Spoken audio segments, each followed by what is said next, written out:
बायकोनं नुसता खांद्यावर हात ठेवू द्यावं साहेब, कित्येकांच्या गाड्या बिना पेट्रोलच्या साताऱ्यापर्यंत गेल्या.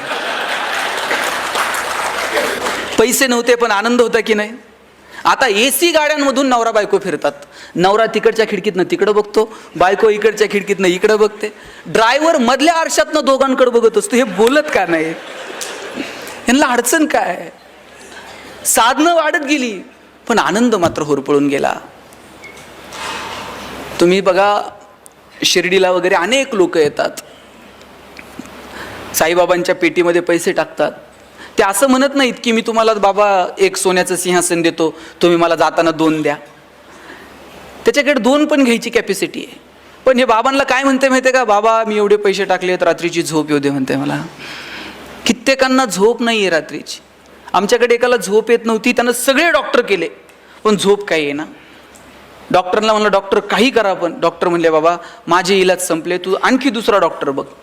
कंटाळला घरी निघाला होता आणि रस्त्याला एक महाराज बसलेले होते. महाराजांचे जाऊन पाय धरले. महाराज म्हणले तुला झोप येत नाही, मी काय करू बाबा? नाही म्हणला सगळे डॉक्टर झाले, महाराज काहीतरी उपाय सांगा. महाराज म्हणले आता कुठे याच्या नादी लागता? महाराज म्हणले एक काम कर, ज्याला झोप लागते त्याचा शर्ट घालून झोप म्हणले. हॅलो म्हणला, महाराजांनी एकदम सोपा उपाय सांगितला. तिथून उठला आणि डॉक्टरकडे गेला आणि डॉक्टरांना म्हणला डॉक्टर आता गोळी नको, औषध नको, इंजेक्शन नको, सलाईन नको. म्हणले मग? म्हणले मला तुमचा शर्ट द्या म्हणले. म्हणले शर्ट बावळट आहे का तुझं? ते म्हणले अहो मला महाराजांनी सांगितलंय ज्याला झोप लागती त्याचा शर्ट घालून झोपत जा. डॉक्टर म्हणले तुला कुणी सांगितलं मला झोप येते नीट म्हणून? हॉस्पिटल बांधायला कोटीत कर्ज काढलंय, बँकेचा हप्ता जवळ आला का गरज नसताना पेशंट ॲडमिट करावं लागतंय, गरज नसताना सलाईन लावावं लागतंय, त्याच्यात मेहुण्याला मेडिकल टाकून दिलंय. ते मेहुण्यालाच द्यावं लागतं साहेब, अलिखित नियम आहे. महिना अखेरला आमची भांडणं, वादावादी, अजिबात झोप नाही. उठ म्हणले दोघं मिळून शोधू कुणाला झोप लागते. दोघं मिळून एका इंजिनियरकडे गेले. म्हणले बाबा तुला झोप येते का? इंजिनियर म्हणला 6 महिने झाले पालिकेत बिल अडकलंय, ह्या टेबल. उठ म्हणले चल. 25 जण गोळा झाले पण एकाला सुद्धा झोप लागत नव्हती. शेवटी एका पुढाऱ्याकडे गेले. म्हणले बाबा तुला तर लागत असेल, आता आमचं दुखणं काय सांगायचं आहे म्हटला कधी कोण मुख्यमंत्री बदलल आणि कधी कोण सत्तेवर येईल आणि कधी कोण गुवाहाटीला जाईल आणि कधी कोणाला तिकीट मिळेल, काही सांगू शकत नाही म्हटला. सगळं काहीच शाश्वत नाही, आमच्या इतकं तर दुःखी आणि संकटात कोण नाही म्हटले. त्यांनी मग साहेब एक करा, तुम्ही आमच्यासोबत चला, आपण शोधू कोणाला झोप लागते. 25 जण गोळा झाले पण एकाला सुद्धा झोप लागत नव्हती. शेवटी सगळेजण दमले आणि एका शेताच्या बांधावर जाऊन बसले. म्हणजे जरा दम खाऊ आणि संध्याकाळी परत शोधाशोध सुरू करू. एक शेतकरी नांगरत होता, धोतर गुंडाळलेलं, अंगात शर्ट नाही, घामाघूम झालेला. नांगरून झालं, बैला आंब्याला नेऊन बांधली, पळत पळत गेला, विहिरीत उडी मारली, बाहेर आला, अंग पुसलं, बायकोनं दिलेलं गाठोडं सोडलं, 2 भाकरी दुधात चुरून खाल्ल्या, पायातली चप्पल उशाला घेतली आणि 1 मिनिटात घोरायला लागला. हे 25 जण म्हणले सापडला की ज्याला झोप लागते म्हणून. यांनी असा गदा गदा हलून उठवला. म्हणले अशीच झोप लागती? शेतकरी म्हणला आजच शेड्यूल आहे म्हणला आपला. संध्याकाळी म्हणला सूर्य उतरायला खाली उशीर, वजभर गवत कापलं, घेऊन गेले, जनावराला खाऊ घातलं, सगळं म्हणला एकदम ओके. तुम्ही ते ओके तिकडे नेऊ नका. हे 25 जण म्हणले आमच्यावर एक उपकार करशील? म्हणले काय? म्हणले आम्हाला 25 जणांना तुझा एक शर्ट देशील का? हे हसायला लागलं. म्हणला 25 जणांना एक आणि माझ्याकडे नुसता एक असता असा उघडा नांगरीत बसलो असतोय काय? म्हणला काल शर्ट म्हणला अवताला गुतला, अजून शिवला नाही, एक शर्ट नाही तुम्हाला 25. किती कौतुक आहे हो. देवानं काय वागावं आपल्यासोबत?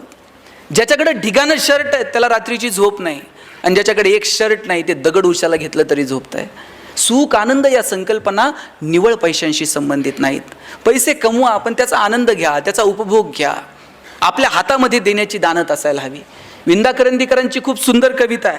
देणाऱ्यानं देत जावं, घेणाऱ्यानं घेत जावं आणि घेता घेता एक दिवस देणाऱ्याचे हात घ्यावेत, म्हणजे असे कोपरापासून तोडून नाही घ्यायचे, तर त्याच्यामध्ये जी देण्याची दानत आहे ती थोडी तरी आमच्यामध्ये यावी.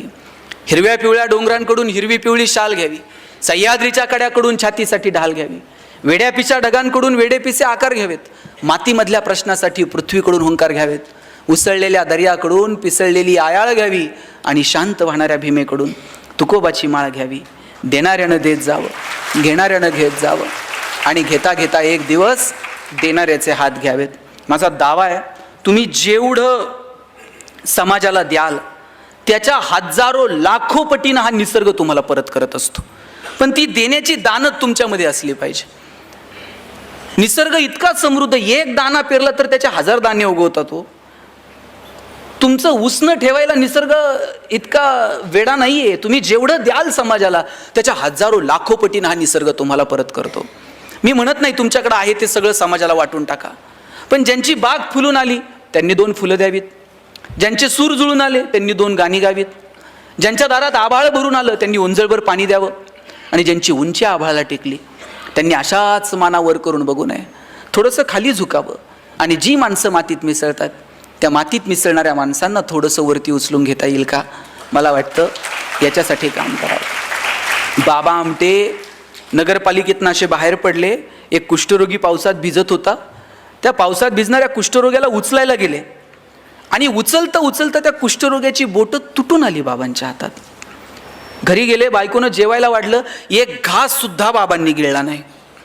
लहान मुलासारखं बाबा रडायला लागले आणि बायकोनं विचारलं, रडता का?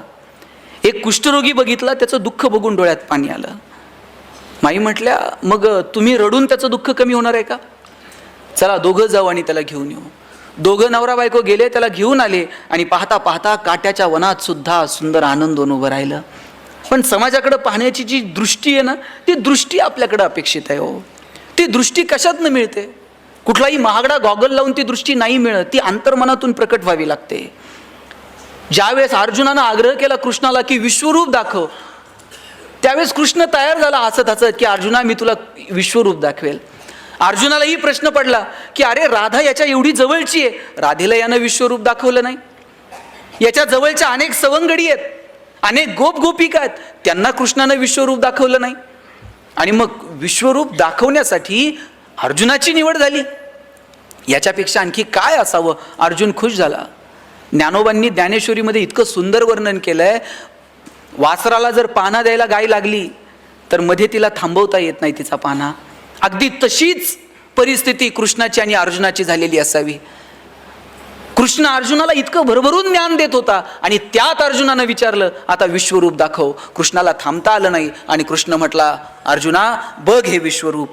आणि विश्वरूप तुला दिसतंय का? असं ज्या वेळेस कृष्णानं अर्जुनाला विचारलं त्यावेळेस कृष्ण म्हटला, देवा तू विश्वरूप दाखवायचा प्रयत्न केला, पण ते पाहावं ती दृष्टी मला दिलेली नाही. कृष्ण म्हटला, अरे तुला सांगण्याच्या ओघात मी इतका भारावून गेलो की तुला ती दृष्टीच द्यायची विसरलो.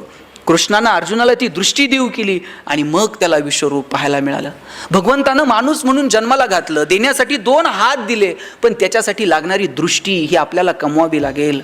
ती अंतर्मनातून, ती संस्कारातून येणाऱ्या पिढीला द्यावी लागेल.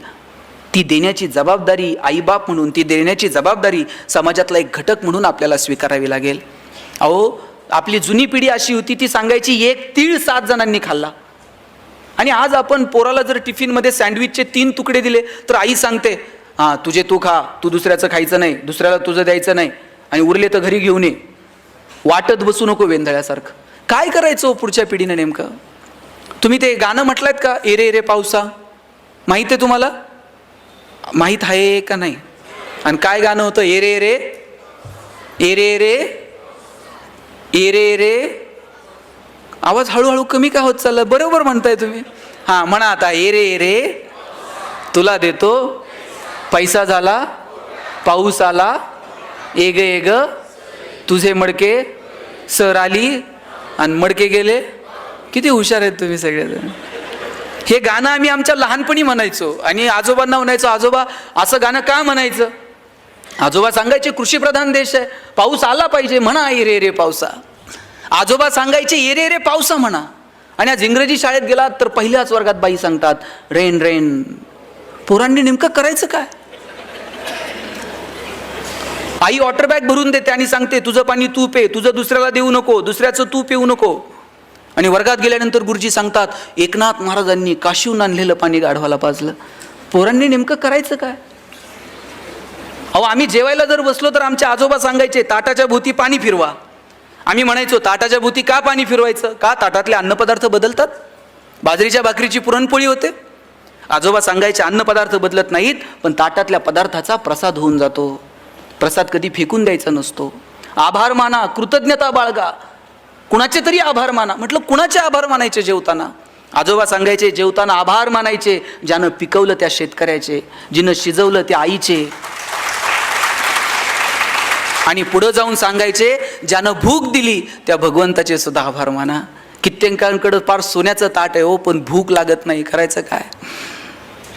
कितीतरी जण आहेत की ज्यांना अन्नाचा कण मिळत नाही म्हणून कोसो किलोमीटर दूर जावं लागतं, आणि कितीतरी जण असे आहेत की खाऊन पचत नाही म्हणून कोसो किलोमीटर चालावं लागतं. किती परिस्थिती भयानक आहे. या परिस्थितीचं भान ठेवून येणाऱ्या पिढीला काय द्यायचं मला वाटतं हे ठरवावं लागेल. आपल्यामध्ये देण्याची दानत असायला हवी. तुम्हाला एक छोटं उदाहरण सांगतो, कळणाऱ्यांना कळेल. आमच्याकडे एक जण आहे, आम्ही त्याच्याकडे गेलो आणि म्हटलं साहेब शाळा बांधायची, शाळेला जरा वर्गणी द्या. गावातली 10-5 पोरं माझ्यासोबत होती, म्हणली शाळेला वर्गणी द्या. वर्गणी द्या म्हटल्याबरोबर ते म्हटलं वर्गणी म्हणजे देणगी. म्हटला मी बायको आजारी पडली तर कधी लवकर दवाखान्यात नेलं नाही, पोराची कधी नीट फी भरली नाही, आणि गावातली शाळा आणि तिला वर्गणी आणि तिला पैसे, येडाबिडा आहे काय म्हटलं. आम्ही सगळे नाराज होऊन निघालो. तेव्हाच त्या माणसानं हाका मारली, म्हटली पोरांनो एक काम करा, तुम्हाला मी शाळेला पैसे देईन पण माझी एक अट आहे. म्हणले काय? नीट लक्ष देऊन ऐका. अट काय? म्हटलं माझे 2 डोळे आहेत, यातला एक खोटा आहे आणि एक खरा आहे. म्हणले यातला खोटा डोळा कोणता हे जर तुम्ही पोरांनो ओळखलं तर म्हणले मी तुम्हाला मागेल तेवढे पैसे देईन. अमेरिकेहून डोळा बसून आणलाय म्हटला, कुणाला सहजासहजी ओळखूच येऊ शकत नाही. त्यानं सांगितलं 2 डोळे, त्यातला खोटा कोणता? पहिलीतलं पोरगं होतं. ते म्हणलं काका डावा डोळा खोटा आहे म्हणला तुमचा. ह्याला आश्चर्य वाटलं, कुणालाच ओळखता येत नाही, पहिलीतल्या पोरानं ओळखलं डावा डोळा खोटा. त्या माणसानं विचारलं बाबा तू कसं ओळखलं की माझा डावा डोळा खोटा आहे? पोरगं म्हटलं काका तुमच्या डाव्या डोळ्यात आम्हाला थोडीशी करुणा दिसली, थोडंसं प्रेम दिसलं, थोडीशी सहानुभूती दिसली, आणि म्हटलं हाच खोटा असला पाहिजे. तुमच्या वागण्यावरनं तर वाटत नाही खऱ्या डोळ्यात ती शिल्लक आहे म्हणून. काय जगतो आपण? 1 रुपयाचं नाणं वर जाणार नाही, आपण कशासाठी भांडतो? भगवान श्रीकृष्ण करंगळीवरती पर्वत उचलतो आणि बासरी मात्र 2 हातांनी घट्ट पकडतो. आता ज्याला करंगळीवरती पर्वत उचलता येतो ते बासरी तर अशी गरगरा फिरवली असती की नाही, मग ते 2 बोटांनी अशी घट्ट बासरी का पकडतो? कारण कृष्णाला ठाऊक आहे पराक्रम हा रणांगणात गाजवायचा असतो आणि नात्यांमध्ये प्रेम जपायचं असतं. आपण उलट करतो, नात्यांमध्ये पराक्रम गाजवतो आणि रणांगणात शस्त्र खाली ठेवतो. नात्यांमध्ये काय पराक्रम गाजवायचा आहे हो? 10 वर्ष झालंय भावाचं तोंड बघितलं नाही, काय पराक्रम आहे? एकाच आईच्या पोटी जन्माला आलेले 2 भाऊ ज्या बांधावर काहीच पिकत नाही त्याच्यासाठी भांडत बसतात. दोघांच्या भांडणात वकील 2 एकर विकत घेतोय हो. कसला पराक्रम आहे? 10 वर्ष झालंय बहिणीचं तोंड बघितलं नाही, बहिणीच्या दारात गेलं, ती गेल्यानंतर तुम्ही साडीन चोळी घेऊन जाल, तिला कळतंय का भाऊ आलाय आणि आता रडतोय? नात्यांमध्ये पराक्रम नसतो गाजवायचा, नात्यांमध्ये प्रेम द्यायचं असतं, आणि रणांगण गाजवायला पराक्रम रणांगणात गाजवायचा असतो. आपण उलट करायला लागलो, नात्यांमधली मजा हरवून गेली आणि आपण इकडे तिकडे साधनांमध्ये मजा शोधायला लागलो. माझं सांगणं मी जास्त वेळ आपला घेत नाही, पण एक सांगतो की आयुष्य खूप सुंदर आहे. छोट्या छोट्या गोष्टींचा आनंद घ्या. आपल्या प्रत्येकात काहीतरी वेगळेपण आहे, ते वेगळेपण आपल्याला ओळखता आलं पाहिजे. छोट्या छोट्या मगाशी कुणीतरी सांगितलं की संकटांना घाबरू नका. काय घाबरायचं संकटांना? संकटांच्या समोर असं छाती काढून उभं राहता आलं पाहिजे शिवाजी महाराजांसारखं. कुणाच्या बापाला आपण कधी घाबरू नये. घाबरायचंय ना आपल्याला, आपण आपल्या कर्माला घाबरावं. इतर कुणाला घाबरण्याची काय गरज आहे? आपण आपल्या कर्माला घाबरावं की अरे माझ्या हातनं हे चुकीचं घडतंय. लक्षात ठेवा, चेंडू जसा भिंतीवर मारताना तसाच मागे येतो. तुम्ही जे पेरणार आहात ते उगवणार आहे. गहू पेरून कधी ज्वारी उगवत नाही. तुम्ही जे कर्म करणार त्याची फळं तुम्हाला इथंच फेडायची आहेत. म्हणून घाबरावं तर कर्मांना घाबरावं. काय द्यायचं समाजाला ते ठरवा, कसं जगायचं ते ठरवूयात. कधीतरी अंतर्मनात डोकावून स्वतःचा कधीतरी विचार करूया. आम्ही तो विचार करणं जेव्हा सोडून दिलं ना, तेव्हापासून आयुष्यातली मजा हरवून गेली. म्हणून या कार्यक्रमाच्या निमित्तानं मला आपल्या सगळ्यांना आवर्जून सांगायचं आहे की आपण काय करायचं ते ठरवून घेऊया. छोट्या छोट्या गोष्टींचा आनंद कसा मिळवता येईल हे ठरवून घेऊयात. जगण्यातली समृद्धता निवळ साधनांमध्ये नाही, ती कुणाच्या तरी मदतीला धावून जाण्यात आहे, हे स्वतःच्या मनाला सांगून बघूयात. हे आयुष्य परत कधीच मिळणार नाही आहे. म्हणून ज्यांच्याकडं आहे त्यांनी थोडं तरी समाजाला देता येईल का, मला वाटतं या दृष्टीनं प्रयत्न करावा. मला एक आवर्जून एक गोष्ट आपल्या सगळ्यांना सांगायची आहे. बघा, मी का असं म्हणतो की आपल्याकडे जे आहे ते इतरांना देता यावं? कारण या जगाचा नियम आहे की आपल्याला इथून काहीच घेऊन जाता येणार नाही आहे. मी माझ्या वडिलांना विचारलं होतं की जगणं कशानं सुंदर होईल. वडील म्हटले होते, तू यादी कर की आत्तापर्यंत तुला किती लोकांनी मदत केली. मी ती यादी करायला घेतली. मला गावात ह्या माणसानं मदत केली, शाळेत ह्या माणसानं मदत केली, कॉलेजमध्ये या माणसानं मदत केली. मी 100-150 लोकांची यादी केली की या 150 लोकांनी मला माझ्या आयुष्यात आजपर्यंत मदत केली. वडील म्हटले, वा, तुला आठवत आहेत ती माणसं की ज्यांनी तुला मदत केली. आता दुसरी यादी कर, तू किती लोकांना मदत केली आयुष्यात. साहेब, मी ती यादी करायला घेतली, 5-6 लोकांपेक्षा जास्त नावं मी लिहू शकलो नाही. वडील म्हटले, ज्या दिवशी तुझी दुसरी यादी पहिल्या यादीपेक्षा मोठी होईल ना, त्या दिवशी जगणं सुंदर होऊन जाईल. आपण किती लोकांचं जगणं सुंदर करू शकलो, किती लोकांना ताकद देऊ शकलो. म्हणून संकटांच्या समोर गडबडीत व्हायचं नाही. जितक्या लोकांना मदत करता येईल तितक्या लोकांना मदत करावी. कुणी संकटात आहे, कुणी अडचणीत आहे, त्याला धावून जाता येईल का. आणि प्रत्येक वेळेस पैसेच लागतात मदतीला असं नाही आहे. कधीतरी एखादा चांगलं काम करतोय ना, त्याच्या पाठीवर थाप मारा आणि त्याला सांगा, वा, छान काम करतोय, आम्ही आहोत तुझ्यासोबत. एवढं म्हटलात ना तरी त्या माणसाला 10 हत्तीचं बळ येतो काम करायला. म्हणून संकटांच्या समोर गडबडीत होऊ नका. शिवाजी महाराज मिर्झा राजेसोबत तह झाला, एक किल्ला मिर्झा राजेला द्यावा लागला. आणि नुसते किल्ले देऊन थांबले नाही, औरंगजेबाला भेटायला जावं लागलो.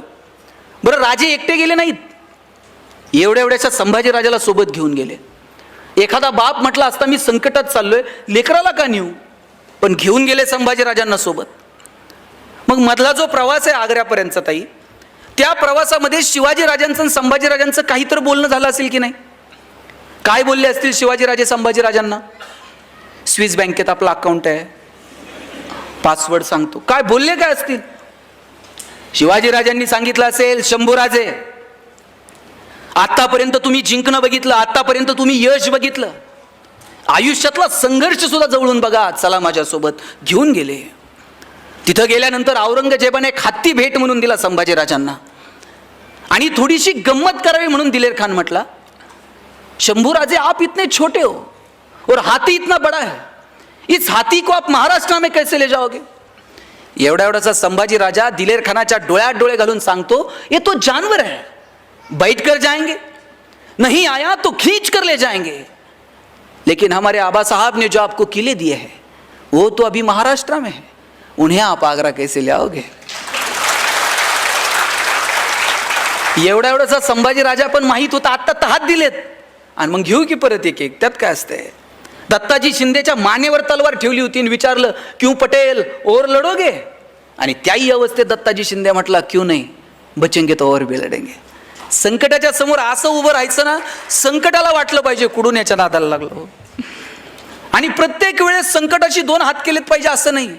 डोंगर पोखरत बसू नका हो, कधी कधी डोंगराला वळसा घालून निघून जा. प्रत्येक वेळेस संकटाच्या समोर भांडलंच पाहिजे असं नाही. कधीतरी दुर्लक्ष करा, कधीतरी मिश्किलपणे सामोरं जा. संकटाच्या समोर मिश्किलपणे सामोरं जाणं काय असतं ना, तुम्हाला एक गंमत सांगतो. तुम्हाला महमूद माहित आहे का? महमूदचे पिक्चर बघितलेत? आम्ही एक महमूदचा पिक्चर पाहिलेला.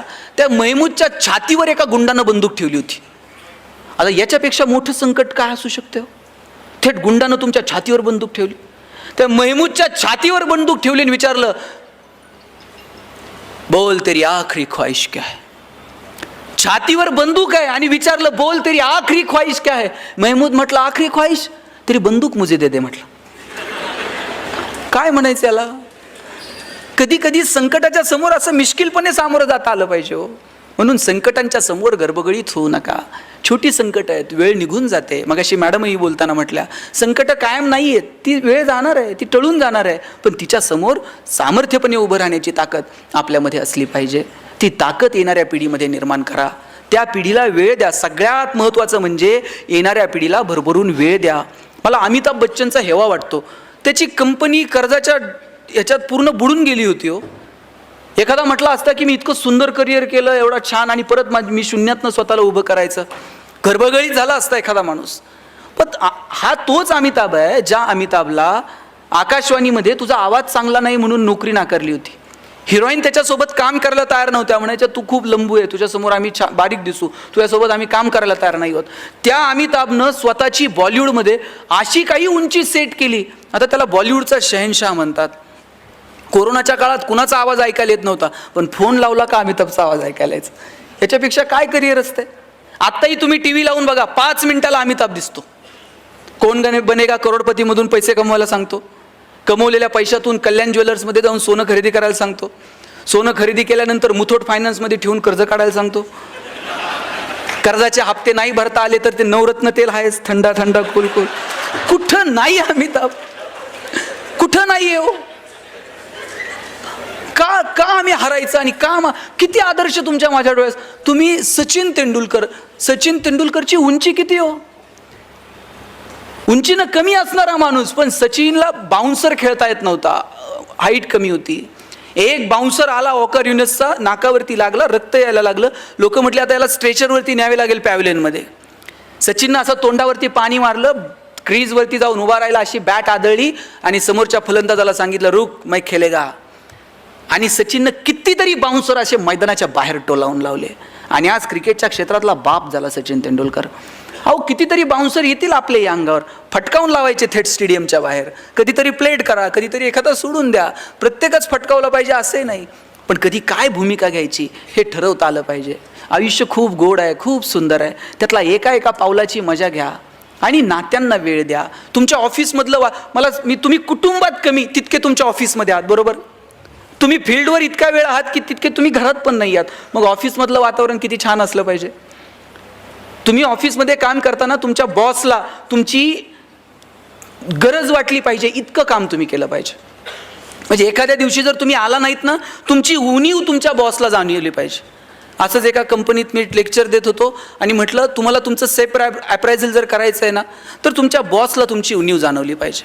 म्हणजे तुम्ही जर एखाद्या दिवशी रजेवर आहात, तुमच्या वरिष्ठ अधिकाऱ्याला वाटलं पाहिजे अरे आज ते नाही आहे त्याच्यामुळे ते जरा अडचण आली. तुमची उणीव जाणवली तर समजावं की आपण कामाचे आहोत.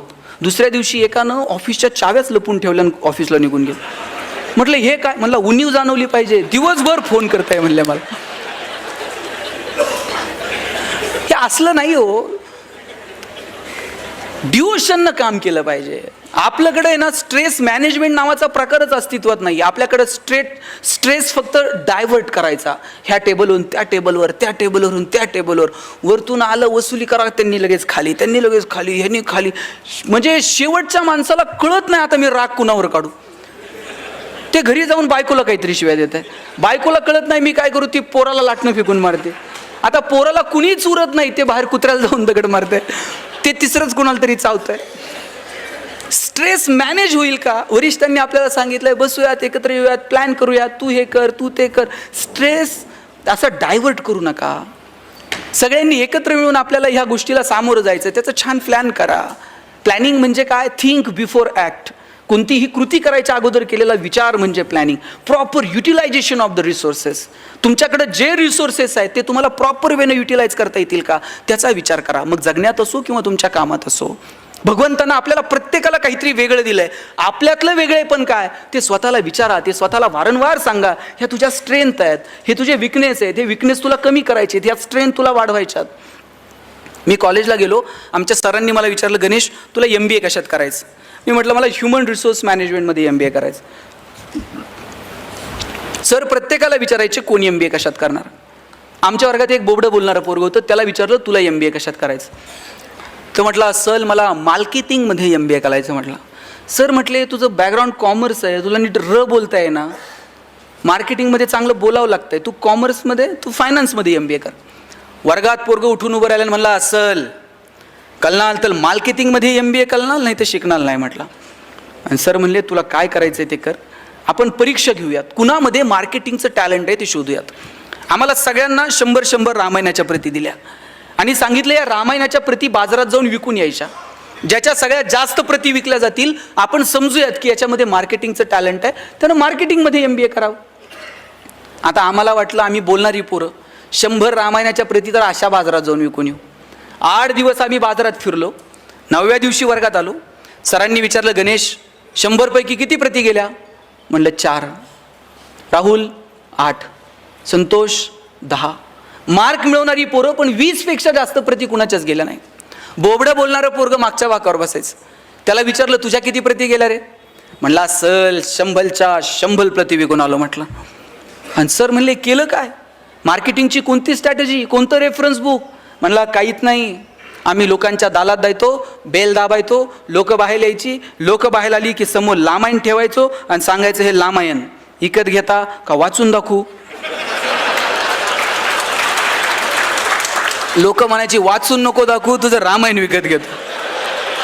आता बोबडं बोलणं विकण्याचं आहे का स्ट्रेंथ आहे? आणि तो दाबून ठेवला असता तर स्ट्रेंथ ठरला असता का? प्रत्येकात काहीतरी वेगळेपण आहे हो. सचिन तेंडुलकर सारखा षटकार ऐश्वर्या रायला मारता येईल का? ऐश्वर्या राय सारखा ठुमका लता दिदींना देता येईल का? लता दिदींसारखं गाणं अशोक सराफला म्हणता येईल का? तुम्ही मला म्हणले भाषण कर, मी अजूनही 2 तास बोलेल. पण तुम्ही मला म्हणले, आता तुम्ही डायरेक्ट काशीहून आलाय, जाता जाता इथून एखादी कुस्ती करून जा. आपल्याच्यानं जमणार नाही. जगात प्रत्येकात वेगळे. ते वेगळेपण ज्या दिवशी आपल्याला ओळखता येईल ना, त्या दिवशी जगणं सुंदर होऊन जाईल. आपल्या मुलांमध्ये काय वेगळेपण आहे ते शोधा. आपल्या कुटुंबाला वेळ द्या. आपल्या ऑफिसमधलं वातावरण छान आनंदानं कसं ठेवता येईल याचा प्रयत्न करा. आणि सगळ्यात महत्त्वाचं म्हणजे एकमेकांशी बोला, एकमेकांशी संवाद ठेवा. गेले कित्येक दिवसांपासून आपला संवाद हरवला आहे. स्वतःला विचारा बरं, किती दिवसांपूर्वी आपण आपल्या वडिलांशी बोललो आहे? किती दिवसांपूर्वी आपण आपल्या आईशी बोललो आहे? किती दिवस होऊन गेलेत आपला आणि आपल्या वडिलांचा स्पर्श नाही आहे, आपला आणि आपल्या आईचा स्पर्श नाही आहे. अरे स्पर्शांमधली मजा एक वेगळी आहे. काय लागतो आई आणि वडिलांसोबत स्पर्श ठेवायला? घरातून बाहेर पडताना ज्यांच्या ज्यांच्या नशिबानं घरात आई आहे त्यांनी घरातून बाहेर पडताना आईच्या पायावर डोकं ठेवून बघा. आई असं काळीच काढून देते, माझं आयुष्य तुला लाभू दे म्हणते. बापाच्या पायाला फक्त तुम्ही हात लावून बघा, बाप असा पाठीवर थाप मारतो, पठ्ठ्या सुखात राहा म्हणतो. लेकुराचे हित वाहे माऊलीचे चित्त, ऐसी कळवळ्याची जाती करी लाभा विन प्रीती.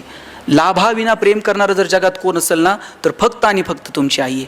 मला सांगा पोरींनो, तुम्ही माहेरी गेलात, माहेर कुठपर्यंत? जोपर्यंत माहेरात आई आहे तोपर्यंत. बरं, तुम्ही माहेरावरून सासरी येताना आईनं तुमची पिशवी कधी रिकामी पाठवली का?